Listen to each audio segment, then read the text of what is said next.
if the license is approved, it would be a, quote, new and unique benchmark for trust in the stablecoin market, as the company would be under federal and state oversight. The idea of XRP hitting $100 or even $1,000 sounds absolutely wild to most people. Even within the crypto space, if you mention those numbers, you'll probably get laughed at or told to be realistic. But here's the thing, people said the exact same thing about Bitcoin when it was under $1, or about Ethereum when it was worth less than a cup of coffee.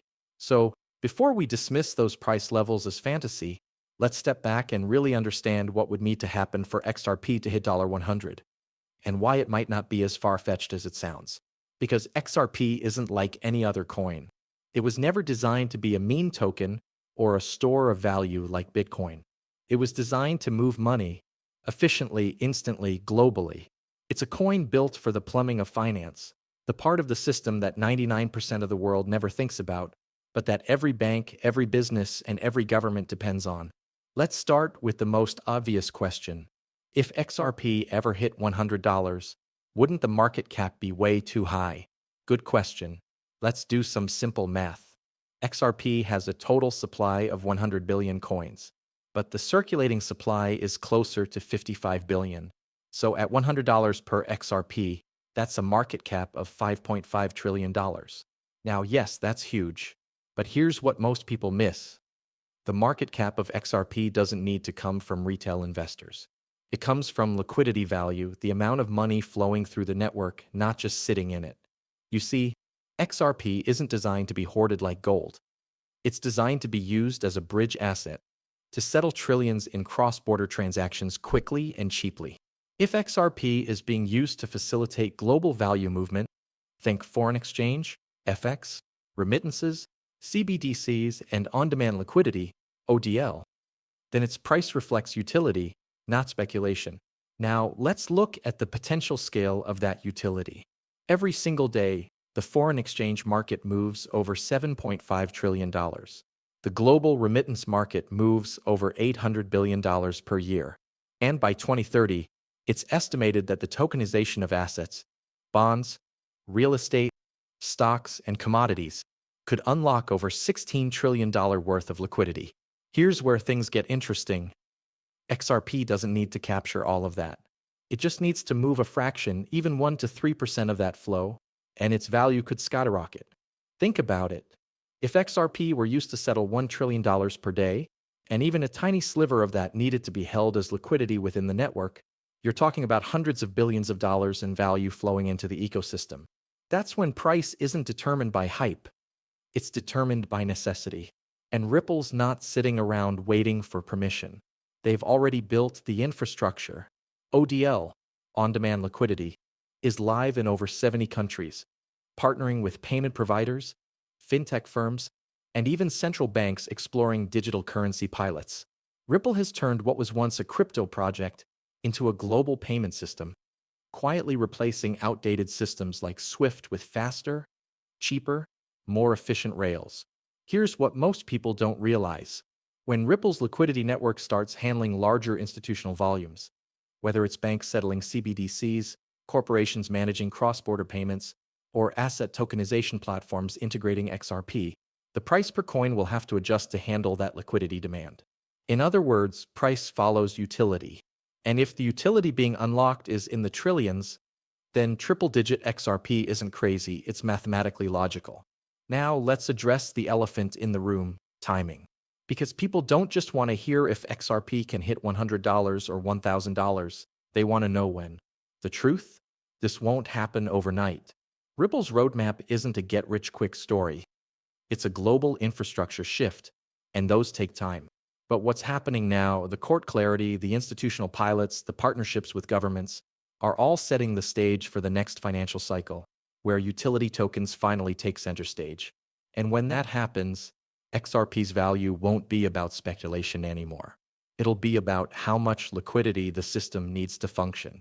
So while the skeptics focus on short-term price charts, the smart money, the institutions, the early holders, the ones who see the writing on the wall, are positioning for what's coming after mass adoption. Because here's the truth. The global financial system doesn't need another store of value. It needs a universal bridge asset. And XRP was built to be exactly that. When people think about crypto, they usually imagine decentralized networks competing with the banking system, Bitcoin versus the dollar, Ethereum versus Wall Street. But Ripple took a completely different path. Instead of fighting the system, Ripple decided to upgrade it.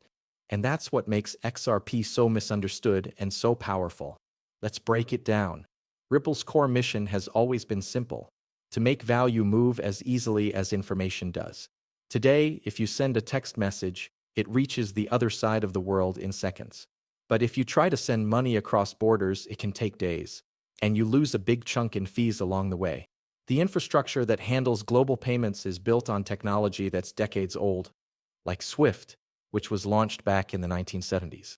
Ripple looked at that inefficiency and said, "We can fix this." That's where XRP comes in. XRP isn't just a cryptocurrency. It's the bridge asset for the new digital economy. It allows two completely different currencies from two different countries to settle instantly, without the need for pre-funded accounts, intermediaries, or long waiting times. This is what Ripple calls on-demand liquidity, ODL, and it's already changing how money moves globally. Here's how it works. When a business in Japan wants to send money to a partner in Mexico, they don't need to hold pesos in a Mexican bank anymore. Instead, they can use XRP as a bridge.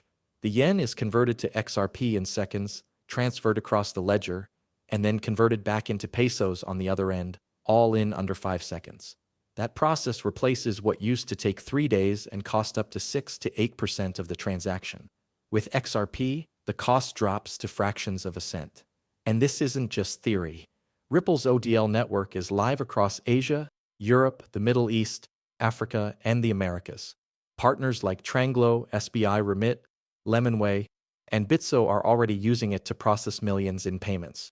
In some regions, ODL has grown over 400% year over year. But what's even more exciting is Ripple's move beyond remittances into CBDCs and tokenized assets. In 2023, Ripple started actively working with central banks to help them develop digital currencies using a private version of the XRP ledger. The Republic of Palau is one of the early adopters, and other nations are now exploring pilot programs with Ripple's technology stack. This is massive because central banks move trillions in value. If XRP's underlying technology becomes part of how digital currencies are issued, moved, or exchanged, we're talking about integration at the infrastructure level, not just payments. Now let's connect the dots. Why does all this matter for XRP's price? Because the more the Ripple network expands, the more liquidity is required to support transactions. Think about how oil powers the global economy. Not because everyone's trading oil, but because it's the fuel that keeps everything running. XRP plays a similar role, acting as the liquidity fuel for the new digital financial system. And this is where most people underestimate Ripple's reach. Ripple isn't just partnering with random fintech startups. We're talking about relationships with global payment providers, remittance giants, and banking networks that already move billions every single day. Ripple's technology has been integrated into systems that touch hundreds of banks, including Santander, Bank of America, Standard Chartered, and SBI Holdings. Even the Federal Reserve's Faster Payments Task Force included Ripple as part of its recommended technology framework. This isn't some distant, maybe one-day vision. This is happening quietly right now. And while the crypto market obsesses over meme coins and short-term pumps, Ripple has been building the financial rails of the future, one country, one corridor, one partnership at a time. Let's look at another key piece of the puzzle: Ripple Liquidity Hub. It's Ripple's gateway for institutions to access crypto liquidity, designed for banks, businesses, and payment providers that want to offer digital assets to their clients. It aggregates liquidity from multiple exchanges and sources. And guess what asset sits at the center of that system? XRP.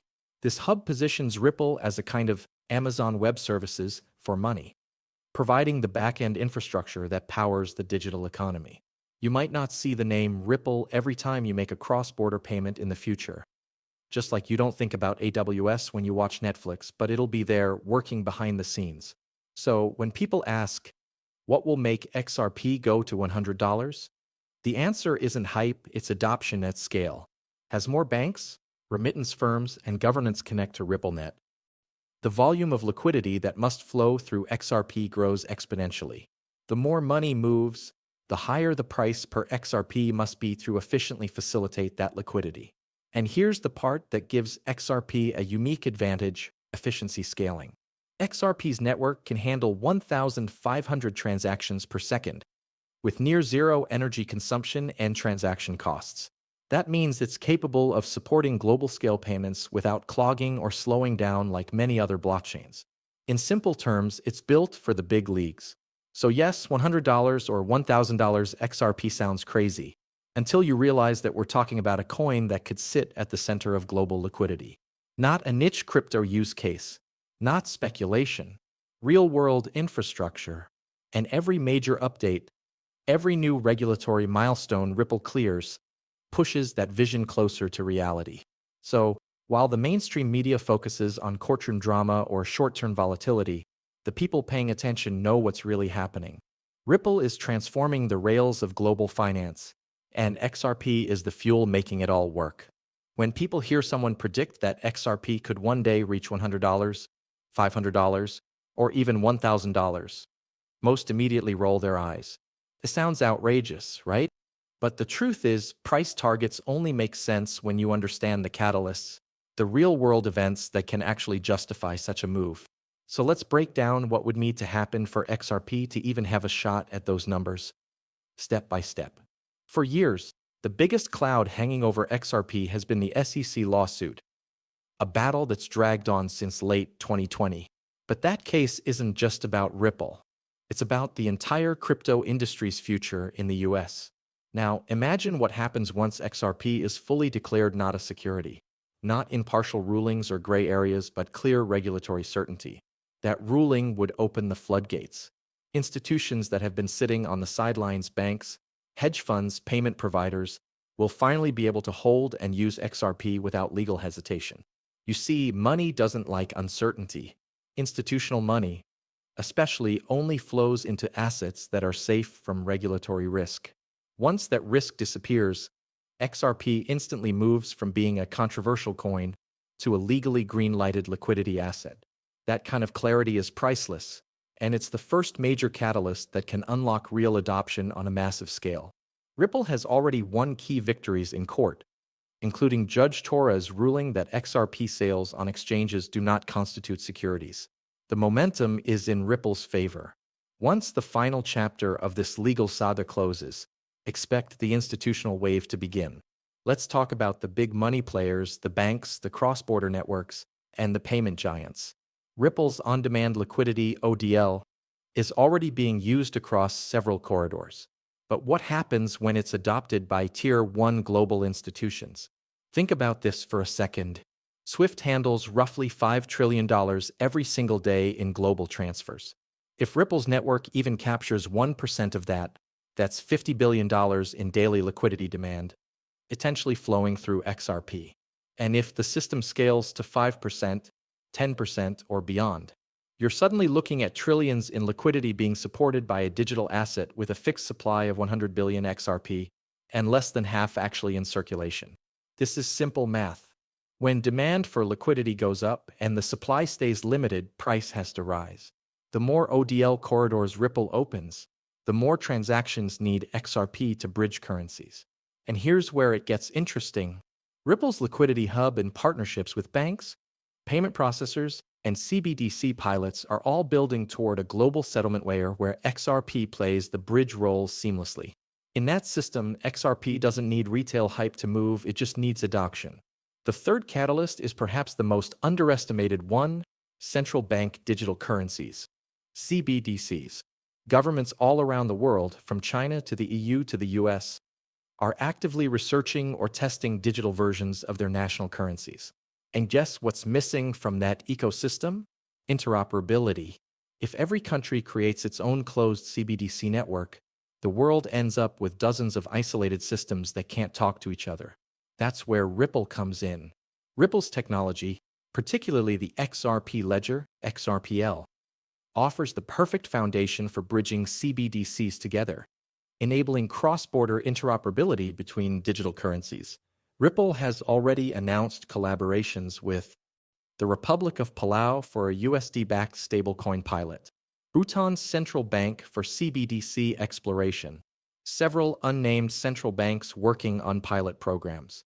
If Ripple's private ledger becomes a universal CBDC bridge, XRP could sit at the heart of the global digital money system, facilitating settlements between digital currencies representing entire nations. Think about that scale. We're not talking about millions or even billions. We're talking about trillions of dollars in liquidity that could flow through systems connected by XRP.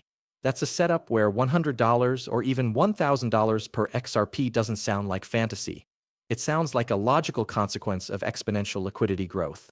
The next step, and arguably the most transformative, is integration with legacy financial infrastructure. Ripple isn't just building for the crypto community. They're building for the world's financial system. And lately, the clues are everywhere. Ripple joined the ISO 20022 standard body, the same protocol that the IMF, BIS, and major global banks are adopting for real-time payments.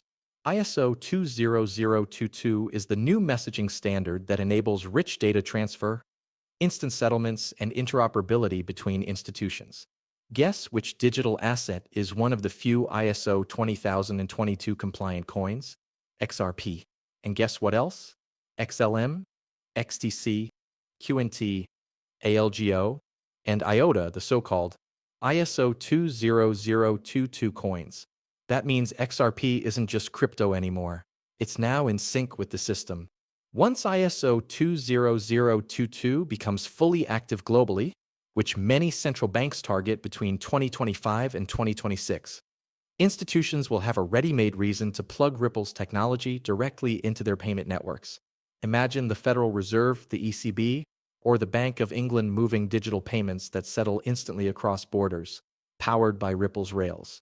That's not the far future. That's the logical next step in the evolution of money. Now here's the part that most people forget. Supply mechanics. There will only ever be 100 billion XRP. Ripple holds a portion in escrow, releasing it periodically to maintain liquidity, but the circulating supply is gradually decreasing as more XRP gets locked up by institutions and used in transactions. If RippleNet adoption continues and more entities start holding XRP as a bridge asset, we'll likely see a liquidity squeeze. In other words, more demand, less freely available supply. And when you pair that with increased institutional participation, that's a recipe for explosive price action. If XRP becomes the bridge asset for CBDCs, stablecoins, and global cross-border settlements, it would need a much higher valuation to support the required liquidity volume. For example, to move $1 trillion a day efficiently, the asset backing those flows needs a market cap large enough to handle that velocity without extreme volatility. That's where XRP's theoretical price targets of $100 to $1,000 start making sense.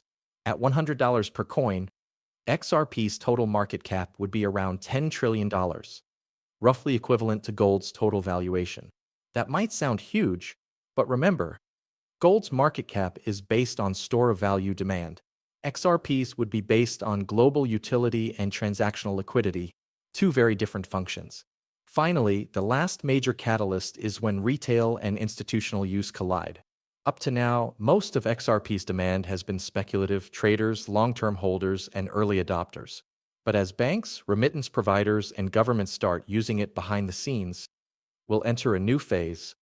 Real-world utility meets retail momentum. At that point, every major catalyst aligns: legal clarity, institutional adoption, CBDC interoperability, ISO 20022 integration, scarcity from liquidity lockup. When those factors converge, the narrative flips. XRP won't be the coin that might one day win its case. It'll be the coin that powers the next financial system. And when that realization hits the market, when headlines start showing Ripple's partnerships with governments, banks, and multinational networks, retail investors will rush in after the institutions. That's when the real parabolic phase begins. The path to $100 or $1,000 per XRP isn't based on hype. It's based on infrastructure, integration, and inevitability. Ripple is solving trillion-dollar problems, and XRP is the tool that makes that solution work.